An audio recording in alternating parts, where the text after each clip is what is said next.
Today we'll study the structure of a neuron and transmission of nerve impulse. Neurons are the structural and functional units of nervous system. These are structural and functional units of nervous system. A neuron basically consists of three parts: cell body, which is also called cyton, dendrites, and axon. Cell body or cyton is also called perikaryon or soma. Right? If you see the diagram of a neuron in its simplest form, a neuron is like this. These are the dendrites. This is axon. Axon is the longest part of a neuron. These are terminal endings of axon.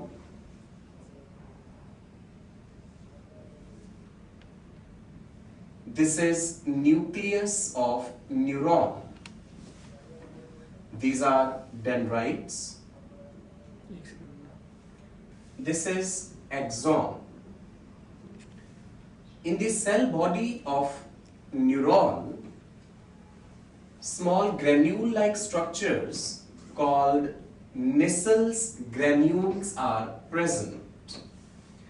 Nissel's granules are ribonucleoproteins which are concerned with synthesis of enzymes required for the formation of neurotransmitters. Nucleus of neuron is suitable for bar body staining. Bar body is the inactive X chromosome of the female. Plasma membrane of axon is called axolemma. Inside the axon, exoplasm is present. A neuron may be covered by myelin sheath, which acts as an insulator. The cells which are producing myelin sheath, they are called Schwann cells. So this is a Schwann cell. Schwann cell produces myelin sheath on its inner side. So here we are showing myelin sheath.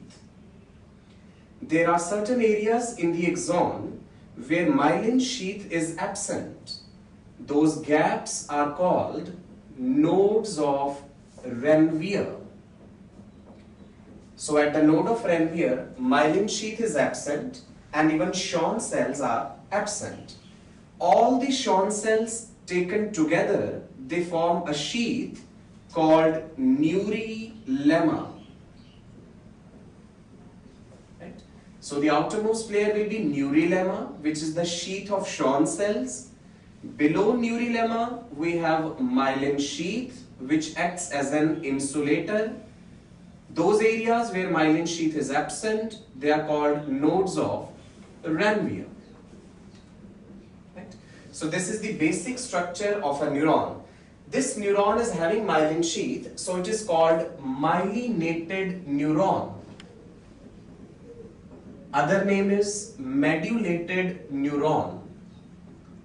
All the neurons are not myelinated.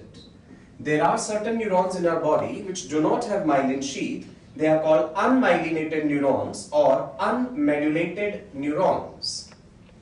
Now, the basic function of a neuron is to conduct nerve impulse. Now, we'll see how a neuron conducts nerve impulse. This is axon. This, as we have discussed, is the plasma membrane of axon or axolemma. Outside axolemma, we have ECF, that is extracellular fluid, sodium ions, potassium ions, chloride ions, and bicarbonate ions. They are present in ECF as well as inside the exoplasm. if we see enlarged view of exolemma, we find that it is a bilayer of lipids.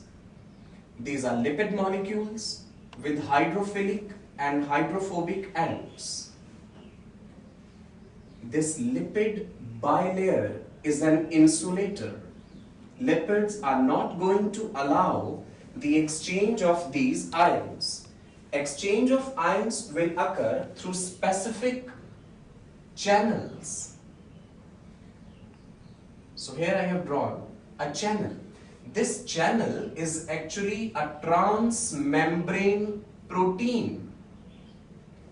It is present in the lipid bilayer and it is a transmembrane protein.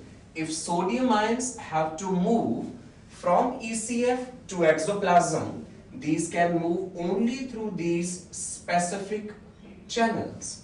Similarly, if potassium ions have to move from inside to outside, they move through these channels. So here we can see that there is influx of sodium from ECF, that is extracellular fluid, to exoplasm, and here we can see there is efflux or exit of potassium from exoplasm to extracellular fluid. Now, the three stages of impulse transmission are: first, there is polarized state, when the neuron is polarized. Second stage is depolarized state, and third stage is repolarized state. Step by step, we'll see all the three stages of impulse transmission. First, let's see the polarized state of a neuron. This is axon. Inside the axon, we have exoplasm. Outside, it is ECF. Now, during normal polarized state, inside of the exolemma is negatively charged, and outside of exolemma is positively charged. This diagram is of polarized state. It is also called the normal resting stage or the state of neuron. Outside positive, inside negative. If you connect sensitive microelectrodes, we find there is a transmembrane potential of -70 millivolts. This is called resting membrane potential or transmembrane potential. So the value of RMP or resting membrane potential is -70 millivolts. Now the question comes, why it is negative and why it is positive outside? If we say that it's the play of sodium and potassium ions, then both are positively charged.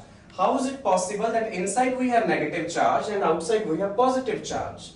The reason is that if we compare these two channels, the number of potassium leakage channels, the channels which are allowing the exit of potassium, that is more in exolemma as compared to number of sodium leakage channels. So naturally, more number of positive ions is leaving the exoplasm as compared to the number of positive ions moving inside. So more of potassium is moving out and less of sodium is moving in.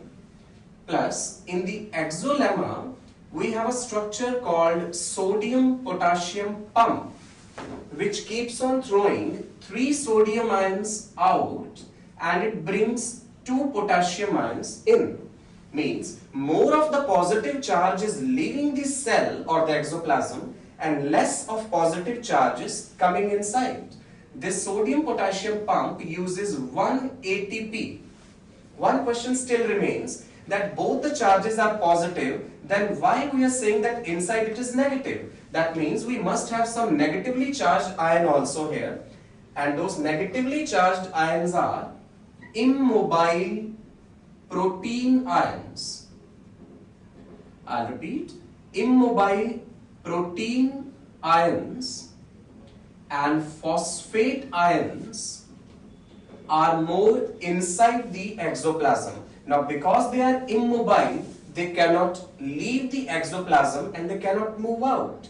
So the net result becomes that inside we have negative charge and outside we have positive charge. So this is the normal polarized state of neuron, in which the resting membrane potential is minus 70 millivolts.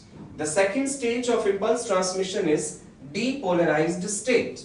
Now let's see how depolarization occurs, or how the change in polarity is brought about. This is axon.